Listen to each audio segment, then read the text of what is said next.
Marami nagtatanong tungkol dun sa temporary plate. Diba? Sabi nga, lagyan mo ng picture para mas malinaw sa aming mga manonood at mga viewers. Tama naman. Tara, pag-usapan natin yan kung ano ang dapat nating gawin o ang dapat nating tandaan kapag gagawa tayo or magpapagawa tayo ng temporary plate, brand new man ang motor mo or sabihin natin na second hand yung motor mo. Okay? Let's go! Hello and good day sa atin mga kaibigan. So marami din yung mga nagtanong sa nakaraang video natin na sinasabi, mas maganda daw, lagyan natin ng picture kung ano yung gagamitin natin na temporary plate. Kasi sinabi nga natin doon na no need nang maglagay ng authorization letter na galing sa LTO at ano ba yung tamang format sa paglalagay natin or sa pagpapagawa natin ng temporary plate. Okay. Ganito muna mga kaibigan. Naglabas ng memorandum order si LTO. Sinabi nila doon na hindi na natin kailangan kumuha sa kanila ng authorization letter. Mga kaibigan, nandito po yan sa department order. Ayan, nakalagay po at nakapost na po yan dyan mga kaibigan. Makikita po yun dyan. Ngayon, isa-isahin nga natin muna. Halimbawa ganito. Kung sakasakali, brand new motor mo, tapos dumating yung ORCR mo, mayroong nakalagay na plaka doon. Or plate number na nakalagay doon mismo sa ORCR mo. Sabihin natin na 123 ABC. So, nakalagay yan. So, yun ang iyong plaka. Ngayon, magpapagawa ka ng temporary plate kasi hindi ka pa nabibigyan ng registered plate o yun yung mga mayroong color coding, di ba? At mayroong QR code.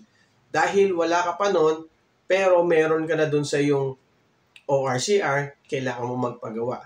Ganito po ang gagawin natin, mga kaibigan. Ito po. Yan. Yan na sa screen na yan.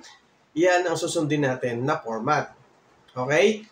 So, makikita nyo dyan, registered, tapos yung plaka, yung dealer, nakalagay na rin dyan, tapos yung region, at sa pinakadulo po, o pinakamabanggit na niyan, may nakalagay po dyan na temporary plate. Iyan po ang susundin natin yung format na yan. Wala na po tayo ibang gagawin o wala na po tayo ilalagay na kahit anong design dyan. Kasi kapag naglagay ka pa ng design dyan at nahuli ka, may multa yan na 5,000 pesos. Ngayon, iyan ay para sa brand new. Ngayon naman, paano naman kung yung motor mo ay second hand mo nabili, wala pang plaka, o kaya naman ay matagal na siya yung motor mo at hindi pa na bibigyan ng plaka. Pwede pong gamitin mga kaibigan ang MV file. So, halos parehas din ng format ang gagamitin natin doon sa brand new at saka dito sa second hand. Sabihin natin, meron ding registered, nasa screen po mga kaibigan na registered, MV file, tapos may region, may dealer, at saka sa baba is meron pa rin po tayo nakalagay na temporary plate. O di ba mga kaibigan, ayan po, nakalagay din po sa diyan sa screen na yan. Yung dalawang format pong yan, mga kaibigan, ay hindi na po natin kailangan na humingi ng authorization letter galing sa LTO. Kasi before, humihingi pa po tayo ng authorization letter para gumamit ng temporary plate. Especially, meron ng mga number doon sa alang ORCR. Pero ngayon, yung binaba nila noong May 30, 2023 na memorandum ay tinanggal na po yan mga kaibigan. Ito po, nakalagay din po yan dito sa memorandum na yan na sinasabi po dyan mga kaibigan, ang maglalagay lamang po ng authorization letter ay yung mga improvised plate. May nakalagay po dyan, di ba? Sa kabilang side na yan, makikita yung pang-apat na column, nakalagay with authority to use. Pero kapag ang temporary plate mo with assigned plate sa brand new, ang gagawa po niyan dapat ay dealer. Yan may nakalagay dyan na authority to use, no. Ibig sabihin, hindi natin kailangan. Tapos vehicles already received, ayan mga kaibigan, owner na. Tapos yung vintage, owner na rin yan. Di ba? So, mga kaibigan, ayan yung kanilang forma. Ayan yung nakalagay na memo ni LTO. Ngayon, may share lang din akong konti sa inyo, mga kaibigan. Kasi, isang followers natin o isang subscriber natin, syempre big shoutout sa iyo, na nagbigay siya ng kanyang experience na nangyari sa isang checkpoint. Hindi naman niya sinabi kung saan. Ang ginagamit niya ay temporary plate. Ngayon, na-checkpoint siya at sabi ni checkpoint ay hulihin siya kasi nga wala siyang hawak na authorization letter. Pero sabi niya, meron pong binabang memo si LTO na hindi na kailangan ng authorization letter.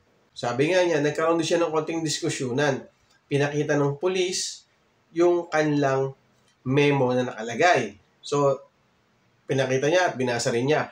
Ngayon, ginawa niya, pinakita rin niya yung memo na to, yan, yung order na yan, na circular order na yan, 2400 na nirelease noong May 30, 2023 ay nung nakita ng pulis yung kanyang memo, pinagbigyan po siya o pinalusot na po siya at hindi po siya natikitan. So ngayon mga kaibigan, ano ba yung idea natin dyan? O ano ba yung dapat natin gawin dyan?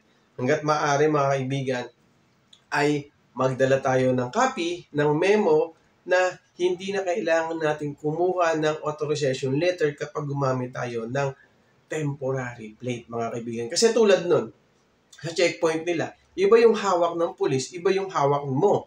Kasi nga, itong bagong batas na to ay kabababa pa lang o karerelease pa lang nitong May 30, 2023. Kaya marami pa rin sa atin mga checkpoint, so hindi naman nila lahat to, disclaimer lang, na baka hindi pa nila nakukuha yung kopya nila o baka hindi pa nila masyadong nababasa yung memo tungkol dito na hindi na natin kailangan kumuha ng authorization letter galing sa LTO. Okay mga kaibigan, no? So share lang yon. So napakalaking bagay yung pag-share niya, pag-message na sa atin na nangyari sa kanyang ganon. Kaya mga kaibigan, inuulit ko sa lahat ng gagamit ng temporary plate.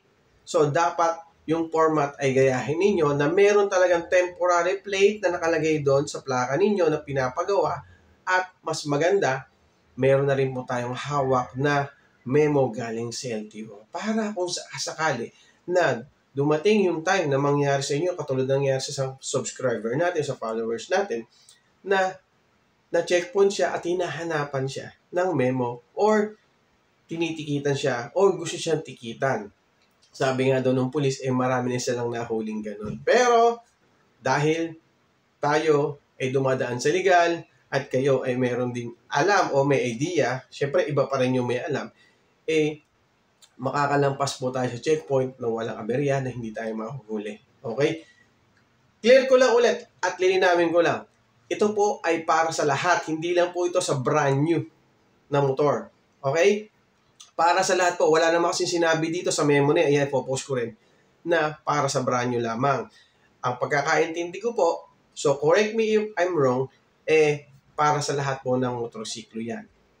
Hindi lang sa motorsiklo, sa lahat po ng mga sasakyan ang nakalagay dyan. Okay? So, sana malinaw sa atin mga kaibigan at naglabas na rin tayo ng picture. So, syempre, big shoutout sa nag-comment na mas maganda may picture para mas malinaw. So, okay nga po yun. Mas maganda at malaking bagay din po yun, di ba?